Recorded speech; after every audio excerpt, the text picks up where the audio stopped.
Re, kur arī ir šī agrotekstila plēve. Kaut kur es pazudu, kaut ko man savajadzēja, es nezinu ko, esmu atpakaļ.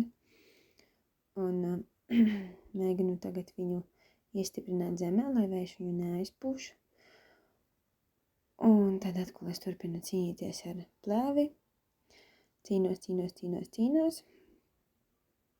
Kaut ko beigās izdomāju un vienkārši uzklāju virsū agrotekstilu. Un tad man viņu bišķiņ šņik vajag pagreizīt, lai viņš tur tā skaisti sajiet kopā.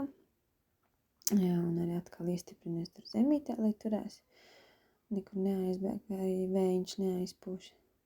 Čik pa drusciņam, šķērīties šņik to daļu visu sagriežam.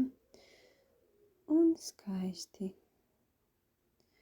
Tad man noteikti būs atkal jāpadejo.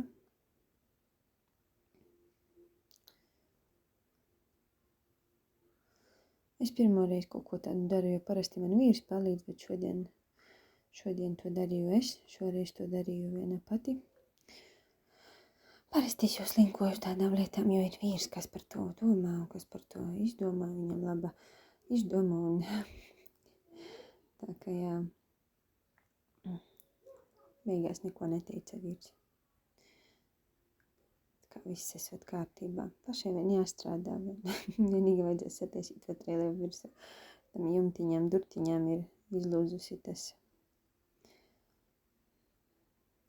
gabals. Aizmirsu, kā viņu sauc. Nu, jau apnika, cik es te daudz. Tikai 1 minūti.